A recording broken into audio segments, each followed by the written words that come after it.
like I wanted to, walk that pathway between those two things. Coaching is very much, you've got the therapy on the one hand, you've got consultancy on the other, and you're walking this tightrope in the middle. I wanted to work with people finding their own solutions, work in an empowering way.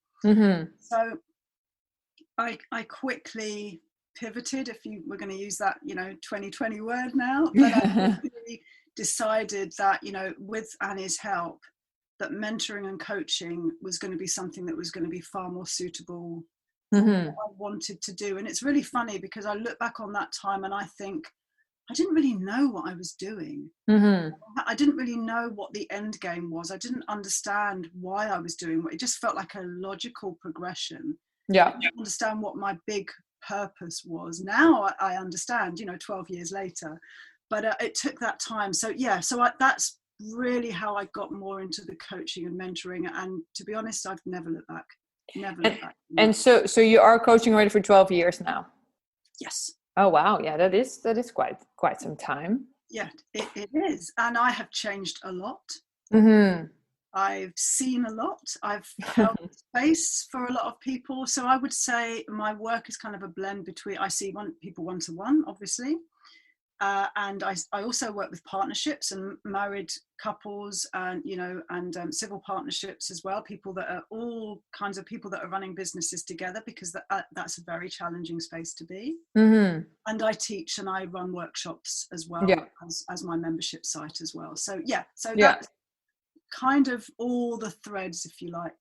And do you feel like, so you were saying like, because I find one thing that's very important, like for teachers to have teachers and for coaches to have coaches, what you were just mentioning, Annie, do you feel like does she have a certain style, and were you like, are you in that same kind of style, or do you feel how does that fit in now, how you became your own coach? I mean, great question. Thank you so much. Because also it's so important that, I'm very honest about my relationship with Annie, because I think it's really important that anyone I work with and people that are getting to know me on social media, they know that I'm not just talking the talk, right? I'm walking the walk as well. I have worked with Annie all through that time. So Annie's style is very much, she is a leadership and executive coach. And I've worked with her from that kind of perspective, but she's also a business psychologist and goes very deep into the psychology. So I think with her guidance, it's given me the courage to be able to go quite deep with people. And sometimes that's required. Other times, not so much. The other thing about coaching is it's the blend between the practical tools that we need to apply to our businesses and the mindset stuff, those Venn diagrams where you've got those two circles and the circles intersect. That's where coaching, that's the space that coaching inhabits for me. Because what I've seen is as well, there's a lot of coaches that, and again, there is a coach for everybody. Not everyone's going to want to work with me. I'm not right for everybody. It's an individual choice. Yeah, exactly. There's a lot of coaching where there isn't much focus and attention on the mindset stuff. It's about, well, if this is what you want to achieve in your business, these are the practical steps you need to take along the way. You need to get this qualification. You need to do this kind of business plan. Whereas for me, I'm like, all that stuff is really important, but unless we address the emotional blocks that are coming up for people, we can slap on all of those practical tools and none of them are going to stick. Because there's going to be something underneath. There could be sabotage, there could be fear of success or fear of failure. There's so many different ways. The trauma, I work with a lot of people who experience and have experienced trauma. Now that needs addressing.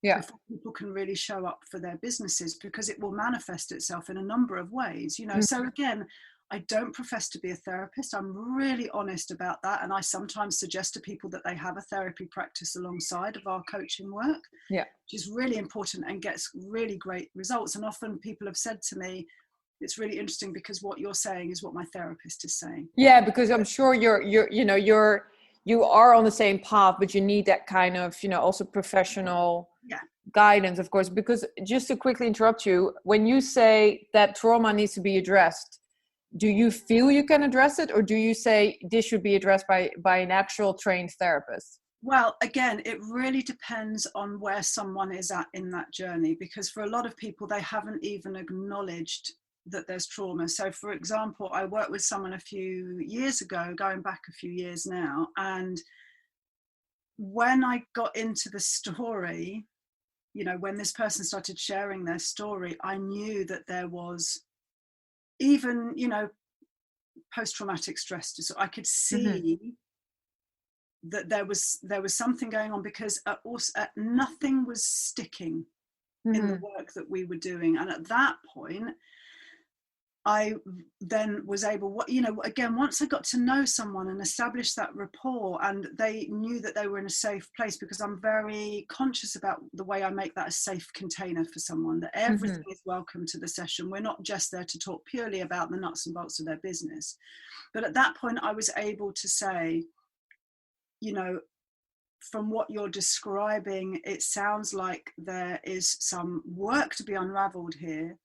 And that might be something for you to think about. And then that person did go and get, the appropriate therapy for that kind of trauma, which unlocked huge potential for them in their business, because they realized that they'd been carrying something that was So I'm very honest that I might be able to, I certainly don't diagnose it, but I may be able to spot it and offer that as a reflection of what I'm experiencing and seeing and hearing. Yeah.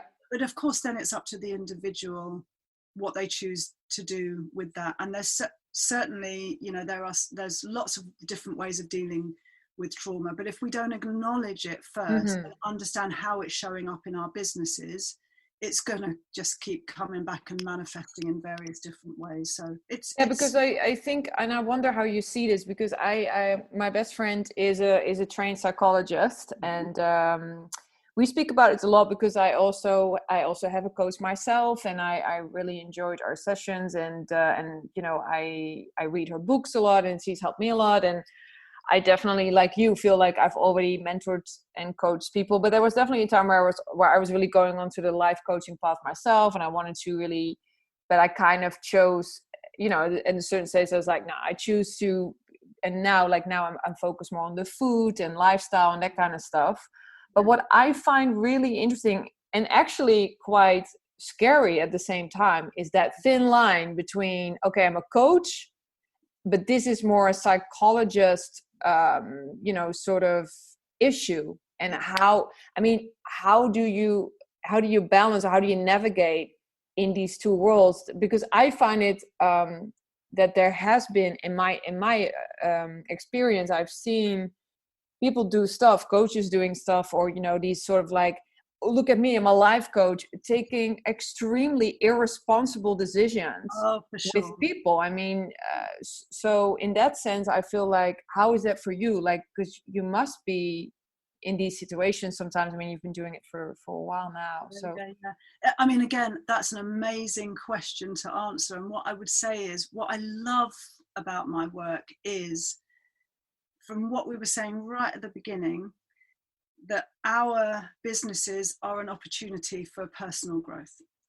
Certainly for me, in my work, what I've come to realize and notice and understand is that as I progress, I was just becoming a parent when I started my coaching, so of course I'm now got a preteen, and that has all kinds of implications. I was already a stepmom to a teenage daughter, so it's like, so as I grow, and as I am able, and my capacity for my own personal growth expands, I'm more confident and notice that there is the opportunity to go deeper with clients. But I would never overstep that mark, because I've had a lot of therapy, I think, and what that therapeutic language is. I'm very, very conscious. One of the ways that our personal growth in our businesses shows up all the time is how we address boundaries. Exactly. We all have ways of setting boundaries or not setting boundaries, and I would say it's almost the number one issue that comes up in my work all the time, and it can manifest in all kinds of different ways. For people like me who hold a one-to-one space with people, going over time. You say that the session is an hour and then you go over by 20 minutes. You're not holding a safe boundary for someone if you're doing that. Or it could be money.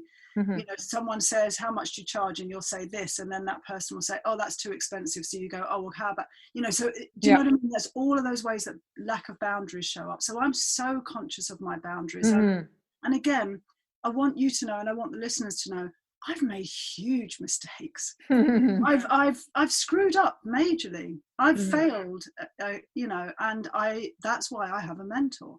You only do it once. That kind of work where you feel that you have overstepped something, you never do that again. You learn that a really steep, hard way. And that's also in my kind of leadership training when I was in that role. That was also what I learned as well, about really being able to hold the space and have really difficult conversations with people and feel okay about that. So again, it's a really great question, and my short answer would be the only way I can hold that space for people is by continually doing the work myself. and but also what you're saying about the boundaries, I think, but definitely also knowing when that is no longer your space, like knowing when, okay, I can listen to you, but you obviously, I even learned that, I'm at the moment doing this plant-based course, and, you kind of become, you can give people advice and you can make these meal plans for people. But when people really have a medical condition, of course, you have to send them to a doctor, a nutritionist, a dietitian. You got to know when it's no longer your field, it's no longer. And I think that that's something that I sometimes do find, and I've been on both sides because even as a yoga teacher, people want to, put everything on you as if you are their shrink, and it's a little bit like, whoa, like this is not my place, and same with you. I also kind of overstepped the boundaries, or felt like, I did things that I wasn't comfortable with, but they do see you also, or people see you as a guide, and but I think it's really important, especially for those who are listening, is also that there is, that where to go, that the issues that you have. And I think it's already so hard for when you are dealing with stress, trauma, any sort of issues in your life, it's already so hard to reach out. And then who do you reach out to? And then is it the right fit? And I think that sometimes I do think that there's plenty of coaches who will just take it on also because they just want to make money. Yeah, for definite. And I have definitely seen that. And also I've had clients come to me that have they're very tentative because they've been a bit burnt by the coaching experience, exactly for that reason, because a lot of coaches will promise everything and not be able to deliver. And for me, I love, and I think it's a really good sign, being a professional is being able to refer on to and absolutely say, I hear you and I see you, and validate someone's experience and say, it would be really great, perhaps you should consider, this is something that would be so you just offer, you just suggest. I would never say to someone, you need to go and have therapy, but of course I might have the conversation with them that perhaps having a therapy practice is something, you know what I mean? There's so many different ways of having. It's also really nice how you say that therapy practice, because I don't think a lot of people use that word, because it sounds like yoga practice, therapy practice, like just a practice. Yes. Because I think for lots of people say you got to have therapy is really like, whoa, it's such and you make it already nicer by calling it a practice, because it is a practice actually, it's like any other practice. It's just is a practice. Yeah, absolutely. I have a daily yoga practice which I've had since I was a kid. It keeps, that is for my physical body as much as for my mental resilience as well. I pretty much dip in and out of therapy a lot because I feel I'm a better person for it. I've definitely gone through stuff in my life. I wouldn't have been able to process that just from my own head or from reading books. We need people.